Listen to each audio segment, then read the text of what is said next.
thank you so much, Anya. Thank you so much to everyone at Aspen for inviting us to be a part of this. And to be the opening panel is such a tremendous honor and, frankly, a huge amount of pressure. So I'm looking for a lot of smiles, a lot of laughs at my bad jokes in the audience today. That's where you all will come in. And to have no other than the head of U.S. Indo-Pacific Command here for this first conversation is really going to be a treat, I think. Admiral Aquilino is the 26th commander of U.S. Indo-Pacific Command. He is a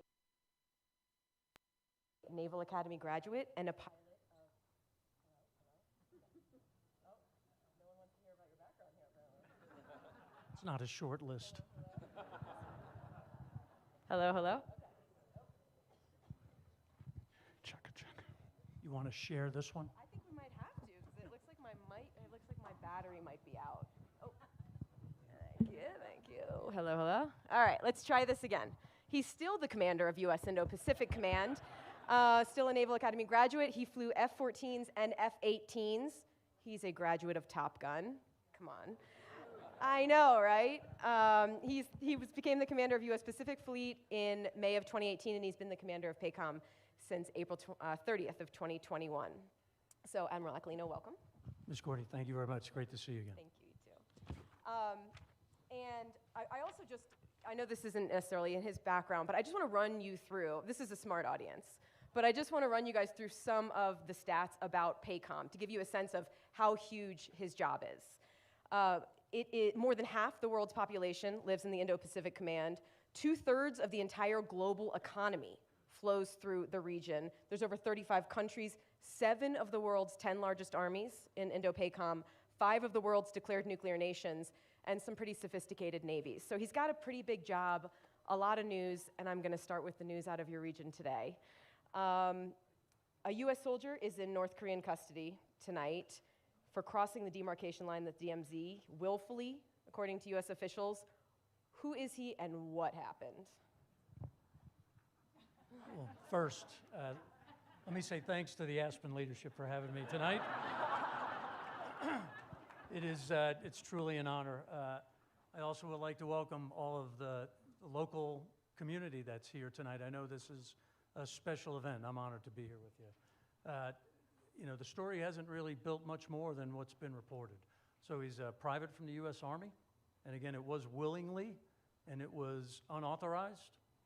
It made a run across the demilitarized zone in the joint security area, was picked up by the North Koreans, and we've had no contact at this point. But we're still doing our investigation to find out exactly what happened. Is that the UN command that's investigating that then?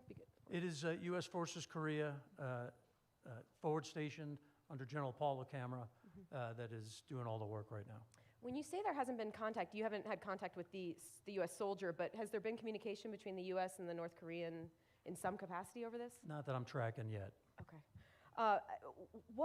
There's some reports that he had some sort of a disciplinary action incident, and he was supposed to leave the country, and he took off out of the airport. Was somebody supposed to be watching him to make sure he got on a plane to leave Korea? Was there some sort of a breakdown in security here? Yeah, I don't think we know enough quite yet to find that out. But I think those facts will come out in the next few days as we dig into it. Is there any indication that this young man was a sympathizer for North Korea, and that's why he took off? Again, we're gonna look into that. I've got no reports of that. Also today, for the first time since about the 1980s, the U.S. sent a nuclear-armed ballistic missile submarine to South Korea, the USS Kentucky. This is capable of launching a ballistic missile, and this is very uncommon. Now, it was announced a couple months ago that this was likely to happen, but why send it there now? Well, you say why send it there now? As military officers, we do a lot of planning. If somebody thinks we said today, hey, go pop that thing up and send it to to the South Korean port of Busan, that's just not what happened. That said, it's critical for the United States to demonstrate all forms of our national power to support our alliances. And we have a mutual defense treaty alliance with both Japan and Korea, and that means the entire United States Armed Force is ready to support those alliances. So demonstrating our willingness and our capabilities to our allies is reassuring. Last week we flew a B-52 bomber over the Korean Peninsula with South Korean fighters attached as escorts, along with U.S. fighters. Prior to arriving there, the Japanese joined up with the bomber. So we assure our allies and partners often, and this is just one of those demonstrations. Do you expect that North Korea will respond, or is that way? I mean, they fired off some sort of a missile today. Do you think that was in response to this visit? 2 missiles today. We could make some assessment that their unhappiness with that visit could have been the cause for this event. That said, you know, they've been shooting missiles so frequently that I can't figure out what their justification is, other than their intent is to destabilize the region and threaten the allies and partners that we have in the theater. And I guess what I would say is, you know, the strategy is just not winning for them. What I mean by that is the alliances and partnerships in the regions are getting tighter. Just last week, General Milley came out to Hawaii with General LaCamera, and we hosted a trilateral event with our Korean counterparts and our Japanese counterparts. So the uniformed members of Japan, Korea, and the United States are working together more frequently and more easily. The leadership in both of our countries, not too long ago, President Yoon and Prime Minister Kishida got together, and I thank them both for their willingness to take political risk to ensure that they can defend their nations. That trilateral relationship is important. It doesn't come without some long historical issues between the two, but the leadership in Japan and Korea right now, very, very impressive for what they're doing to defend their nations. So North Korea has launched an unprecedented number of missiles in the last year or so, 2022, 2023. I mean, I know it's hard to say what their motivation is, but what do you think Kim Jong-un's end game is with all these launches? I think his end game is to remain in power. And what about the one recently, ICBM, solid fuel? I know that you guys don't like to talk about why that's so concerning, and I'm sure our audience already knows this because, like I said, you guys are pretty smart. But when you have a solid fuel rocket, there's less warning to others that it's potentially going to be launched off because they can take it out to a launch pad, they can stand it up, and they can fire it. You don't have a day or two of gassing the thing up before you fire it. So the fact that they now have demonstrated solid fuel ICBM, is that a game changer? And is there going to be some sort of a U.S. response in some way to that? So I don't think it's a game changer. KGU is clearly working to advance his missile delivery capabilities. He's been doing it now consistently for the past almost 2 years. That is a goal that allows him to present a position of strength that he believes will enable the Kim regime to remain in place. That said, we continue to build our readiness with the forces on the Korean Peninsula to meet our responsibilities under the alliance. The forces at USFK are ready to respond. We continue to work with the other allies and partners in the region because the capability of that missile now just doesn't threaten South Korea or Japan or the United States. It threatens all nations in the region. And that should be concerning for all. Can North Korea hit the continental U.S. with a nuclear-armed ballistic missile today? The capability that they've delivered and demonstrated the other day, we assess, could reach the United States. The mating and all the nuclear capability is still being reviewed. So the miniaturizing the warhead, it's not clear if they've achieved that capability yet. The IAEA also said several months ago that they appear to have reopened this nuclear testing site. There's been a lot of talk that they might test a nuke over the last few months, but they haven't. Do you think, are they actually going to test a nuke? And what does that mean for the region and the world if they do? Boy, if I could figure out what he was going to do, like I always tell everybody, I wouldn't be here, I'd be in Vegas. But bottom line is he's made it capable such that if he chose, he could test another nuclear weapon. Game changing? I don't think so. He's already tested 7. What does it mean to the world?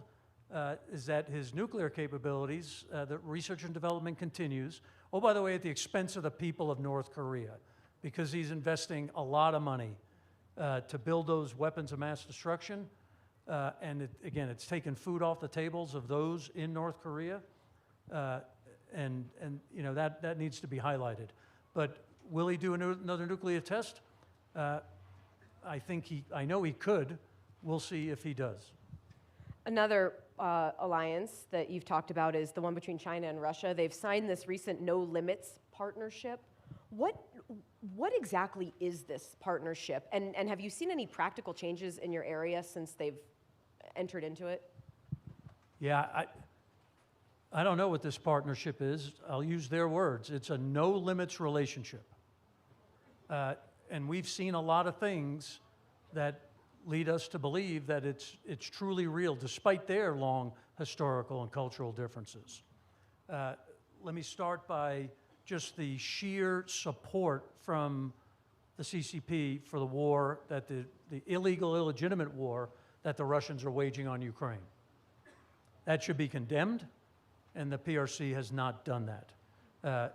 Additionally, they are amplifying the propaganda that the Russians are using. Their explanation is that NATO expansion was the cause of the invasion. That is just complete falsehood. So the PRC are supportive of the Russians. That's in that information space and as it applies to Ukraine. As it goes in the Pacific, they have amplified and increased their amount of joint training, joint exercises, and joint demonstrations. Just a month ago, bombers from both Russia and China, Russian bombers landed in China, and then they flew a joint mission into the Philippine Sea towards Guam. Today, a Russian and Chinese maritime task force is doing a combined patrol.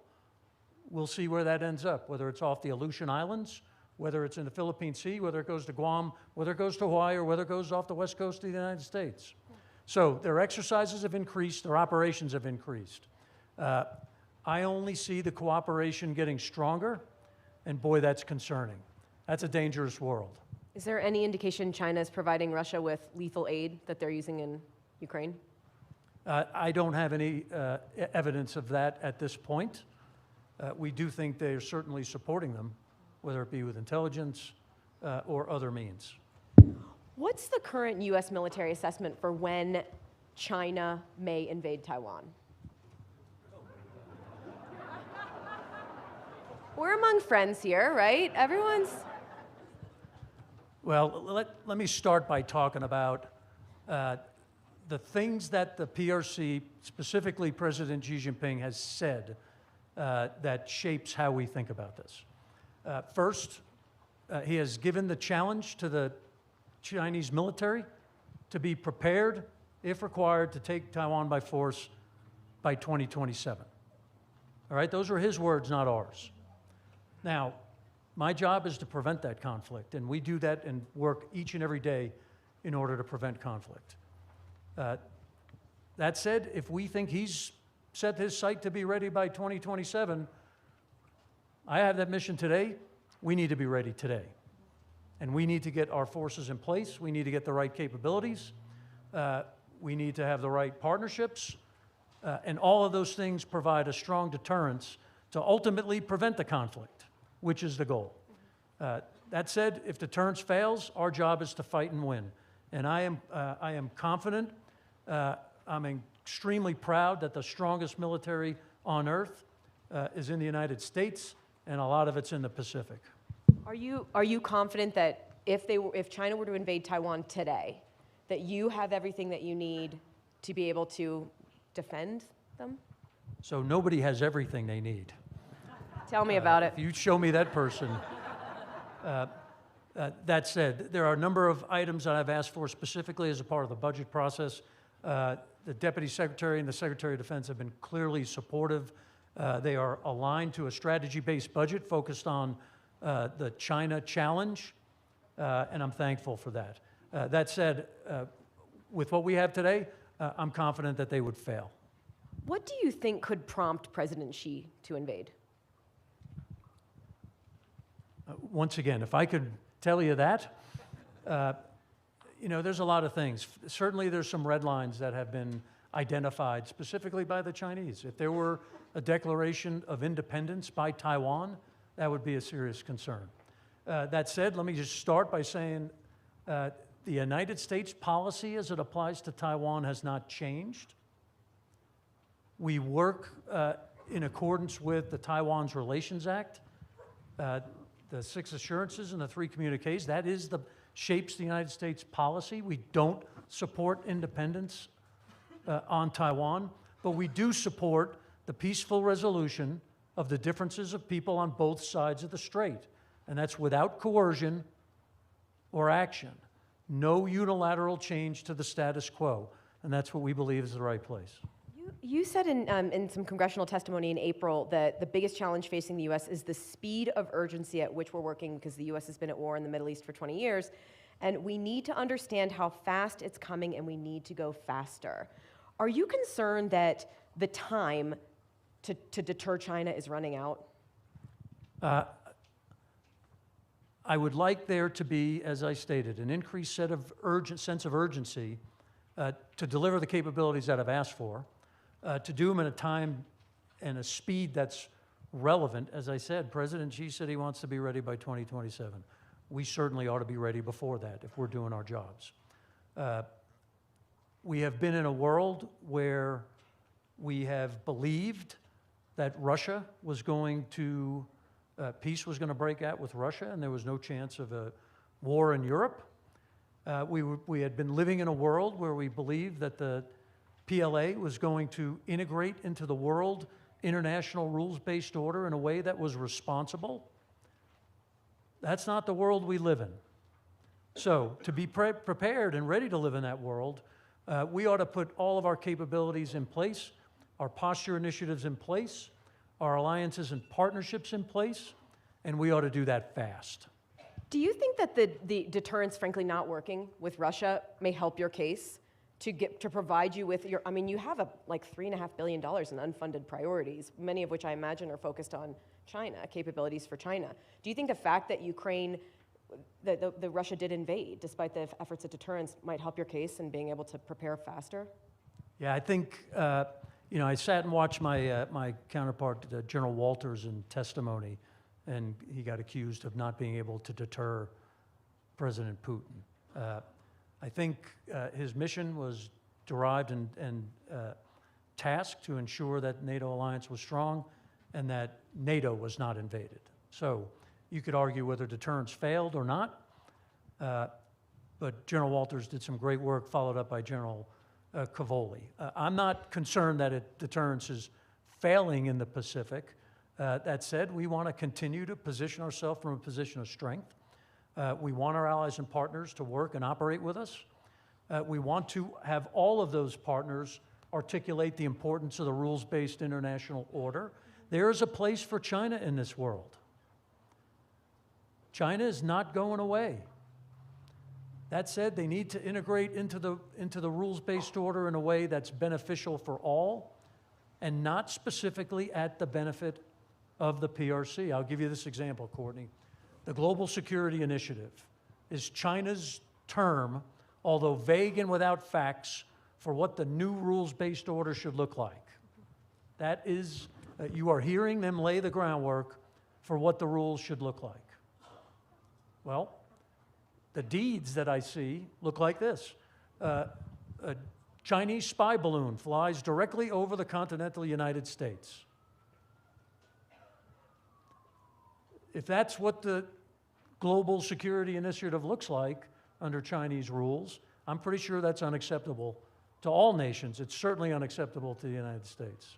And there are more examples of, you know, the say-do mismatch that we see. But we should be concerned about the way the PRC talks about the new rules-based order.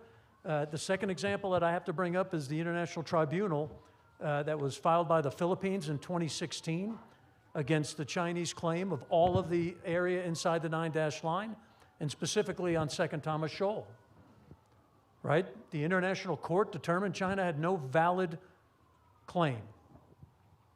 Yet they continue to threaten the Philippines. They have discounted the international ruling based on no fact other than they don't like the decision. So if the international rules-based order under Global Security Initiative just means as long as the PRC likes the outcome, then that's the rules. We ought to all be concerned about that. Since you brought up the Chinese spy balloon, what is the spy balloon situation in your area? I mean, do you see them often? Is China flying these all the time and they're just not going over the continental US? And are you shooting any of the others of them down anywhere? We have not seen one since the event, and I have not shot any down. Not yet, but you got like a year left in the job, so you still have time. I'm just trying to get through tomorrow. I know. Well, the interview's not over yet, so. Another thing that we hear a lot about with China is their hypersonic capabilities. Are you concerned that China's capabilities at delivering hypersonic missiles to the US, are they more advanced than what the US has in hypersonics? Let me start by saying what we're seeing is a military buildup second to none at the speed and rate at which it's being delivered. And it's not just hypersonic missiles, it's all capabilities.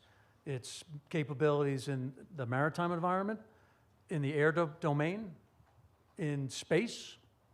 Hypersonics and missile capability is one part of that. So, am I concerned about the buildup and the capabilities that they're delivering? Absolutely. That said, the United States continues to deliver capabilities that can ensure that we defend the homeland and protect our forces, and we'll continue to do that. So will they continue to develop? Absolutely. To include their nuclear capability. Largest buildup that we've seen, the fastest buildup in history. Their August 2021 hypersonic test showed some real advanced capabilities. You were asked about it in testimony earlier this year. Are you confident that the US has the missile defense systems that they need, that they could actually knock one of those things down? Well, I'm confident that the United States industry, innovation, we are developing those capabilities to ensure that we can do that. Are you developing them fast enough? Hence my point on urgency. Do you have any contact with your Chinese counterparts? I do not. Now, we invite them, and I have asked to speak to my Chinese counterparts, because there's more than one. The alignment is different. So the Eastern Theater Commander and the Southern Theater Commander, for 2 years now, I've had a request to speak with each of them. My asks have gone either unanswered or refused. We have invited the Chinese chairman to come to our annual Chiefs of Defense Conference. We're going to have that in Fiji next month. We have invited, we have not heard. We do it virtually 2 to 3 times per year. So in the 2 years, we've had one showing of the Chinese representation via teleconference. That's been the extent of my contact since I've been in this position. The former STRATCOM commander, Admiral Richard, called China's nuclear breakout breathtaking. They have 3 new ICBM fields. Are they modernizing faster than the US? And is there anything that the US can do to discourage that? Or is there any impact the US can have on their modernization? So it's critical that the U.S. continues our modernization of our strategic capabilities, and pretty costly, but required. It is the bottom line defense of this nation through strategic nuclear deterrence. That said, the Chinese are going very quickly. I'd have to go back and look and see how they equated on a scale. Doesn't matter to me. What matters is that we modernize our force and we're ready to be able to respond if need be. I think we have, well, I know we have asked the Chinese to participate in some nuclear limitation talks, as well as with the Russians. They have not accepted that invitation either quite yet. Has the US military conducted any war games with Taiwan? All of our actions in accordance with Taiwan are aligned with the Taiwan's Relations Act. I'll just leave it there. Doesn't the NDAA as of 2023, require that there be some war games? I got to go back and look at the language. It's a lot. It's really long. We will always follow the law and Yeah. meet the requirements. Are you concerned that U.S. support for Ukraine, just billions of dollars in weapons and equipment that the U.S. has been sending there, that's depleting munitions specifically, but weapons that could go to Taiwan to help with this readiness issue? Yeah, not at this point, Courtney.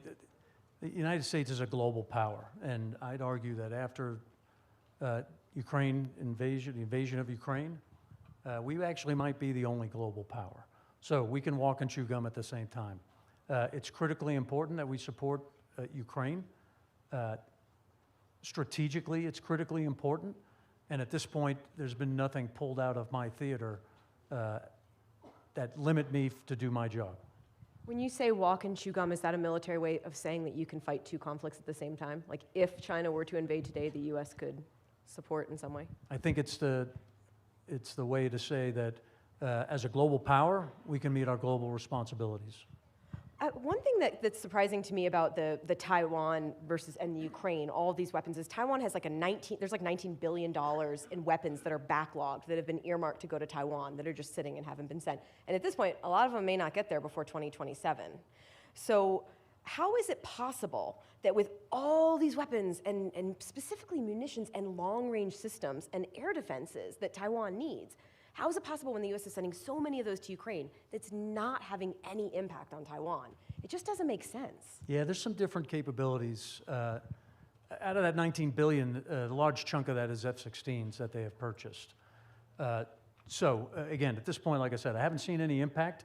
The capabilities in some cases are different for the Pacific problem set than the overland problem set that's happening right now. But you bring up a good point about you keep making my sense of urgency argument. And I've had much conversation with industry on how they could speed up. Just-in-time defense support is not where we need to be anymore. So we got to build up the defense industrial base in a way where we can meet our requirements.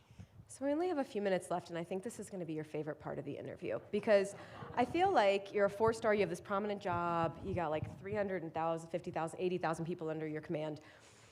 But I bet that a lot of people don't know a lot about you. So let's change that right now. First off, your call sign is Lung. It's on your name tag there. Why? Well, Aquilino turns into Aqualung. I wish I had a better story. I know, you should, just for the record, you should make up a better story than that for the next time.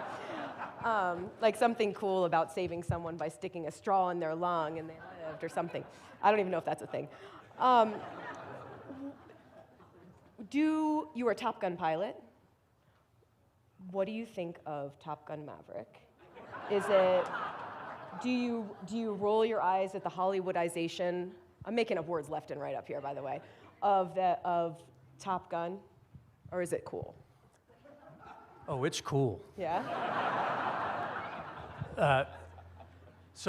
Certainly there's some Hollywood portions of that, but there's a whole bunch of part of that movie that's real, and I don't know if it comes out, and I'll just give you a couple points. First, every one of those airplane scenes was an airplane flying with a U.S. Navy fighter pilot in the front seat. So that flying is all real. The dedication of those kids, I call them kids now because I'm old as dirt, but for those kids to get out there and do the mission, the dedication it takes, the hours that it takes to perfect your craft and be effective, that's the flying part of the scenes. If you were to look at the scenes on a U.S. aircraft carrier, those kids are killing themselves every day. Think about being in the Middle East and on the Gulf and working a 12 to 16-hour shift on a 140-degree flight deck, launching airplanes for 12 hours. I'm proud every day to be able to work with those kids, and I'm in awe. When I was younger, I didn't get it, right? I feel like an old nostalgic dad. I watch those kids work, and I got almost 1,300 arrested landings. And every one of them took about 30 of those kids, mostly under the age of 25, to do everything they do perfectly for me to not die. I wouldn't call you old, but since you brought it up, do you think you'll go anywhere after PACOM? Do you think there's another Navy job for you, or what do you think is your future? Let me just go back to what I said. I hope to have this job tomorrow, and we'll see. I got enough on my plate, Courtney, I got the greatest team on the planet out in PACOM. I have a great amount of partners throughout the regions. Almost all the chiefs of defense that are out there I call friends. I got a lot of work to do before I worry about what's next. Was there ever a point in your career where you thought, oh, I just messed up, I'm going to get fired? Yeah, I wish there was only one. We'll wait till after I retire to have that conversation. And just one more. Since you're the head of PACOM, do you think that PACOM should stay in Navy billet? Or do you think it's possible that that could go to another service? Well, I think when the secretary takes a look at however he's going to fill it, there's a ton of qualified officers, an amazing amount of talent that I've been able to work with over the past, hell, I'm going on almost 40 years. So I'm confident that whatever the secretary decides to fill behind me will be a qualified and really amazing officer. This is a joint force. That said, there's a lot of water out there. Yeah. Admiral Aquilino, can I call you Lung? Only my friends do, so yes. Thank you. Thank you so much for your time. Thank you for making the trip here. Thanks, Courtney.